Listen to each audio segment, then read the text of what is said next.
Assalamualaikum warahmatullahi wabarakatuh. Perkenalkan, nama saya Cica Sini Lestari, NIM 104 dari kelas Ekonomi Makro 2 kelas B. Baik, di sini saya akan menjelaskan mengenai perubahan kurva IS dan LM terhadap kebijakan moneter ekspansioner dan kebijakan fiskal ekspansioner. Kebijakan moneter ekspansioner merupakan suatu kebijakan yang dikeluarkan oleh suatu negara ketika pertumbuhan suatu negara itu berada pada kondisi lemah atau tidak sesuai dengan harapan suatu negara. Kebijakan ini dilakukan untuk mengatasi masalah pengangguran dan juga untuk meningkatkan daya beli masyarakat. Kebijakan ini dapat dilakukan dengan melakukan kebijakan seperti pasar terbuka, yaitu dengan meningkatkan jumlah uang yang beredar, dan juga bisa dilakukan dengan kebijakan diskonto, yaitu menurunkan suku bunga. Sebagai contoh dari kebijakan moneter ekspansioner ini, seperti yang saya katakan tadi, ketika suatu negara itu berada pada kondisi perekonomian atau pertumbuhan ekonomi yang lemah, maka suatu negara akan mengeluarkan kebijakan untuk menurunkan suku bunga. Dengan demikian akan membuat masyarakat untuk mulai dan banyak yang meminjam uang ke bank, sehingga nanti akan meningkatkan nilai investasi dan nantinya akan berpengaruh terhadap pendapatan nasional suatu negara.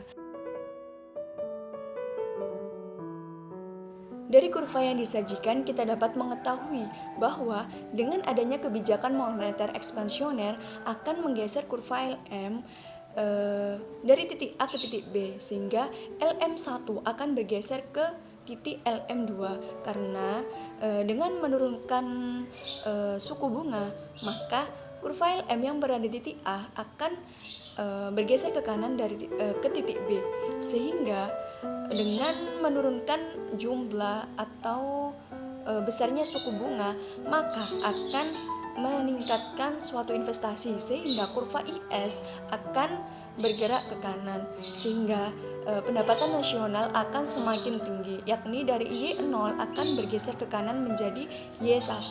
Demikian juga dengan permintaan agregatnya. Permintaan agregat akan bergeser ke kanan, yakni dari titik A akan bergeser ke titik D, dari I0 akan bergeser ke Y1, sehingga permintaan agregat akan semakin meningkat, yang dapat diwujudkan dengan menurunkan suku bunga.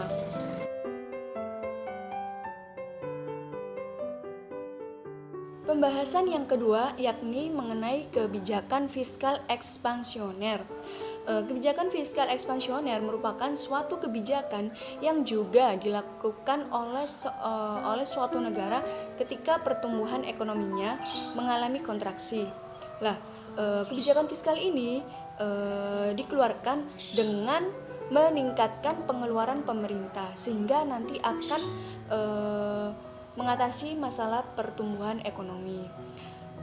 Berbicara dengan peningkatan pengeluaran pemerintah, yang dimaksud pengeluaran pemerintah yakni dengan meningkatkan biaya-biaya yang dikeluarkan pemerintah dalam mengelola aset, yaitu seperti pemerintah akan lebih menambah biaya untuk melakukan program irigasi contohnya, dan dengan pemanfaatan sumber daya alam yang ada yang dimanfaatkan dengan baik, maka nantinya hasil pertanian akan semakin meningkat, sehingga nanti akan mempengaruhi pada pendapatan nasional.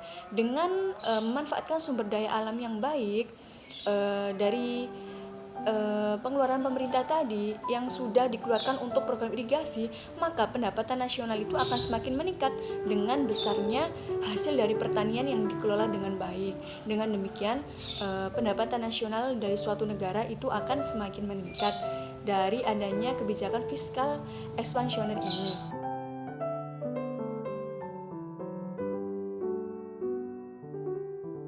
Dari kurva yang sudah disajikan, kita bisa mengetahui bahwa kebijakan fiskal ekspansioner ini akan menggeser kurva IS ke kanan, yakni kurva IS akan bergeser ke kanan dari IS1 ke IS2, sehingga pendapatan nasional suatu negara itu akan bertambah, yakni dari Y1 akan bergeser ke kanan menjadi Y2.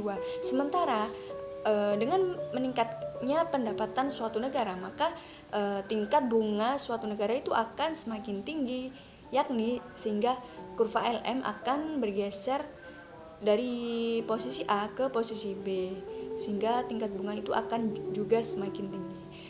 Dari penjelasan itu kita dapat mengetahui bahwa kebijakan moneter ekspansioner dan juga kebijakan fiskal ekspansioner itu yang merupakan suatu kebijakan yang dikeluarkan oleh pemerintah ketika keadaan suatu negara itu pertumbuhan ekonominya dalam kondisi terkontraksi.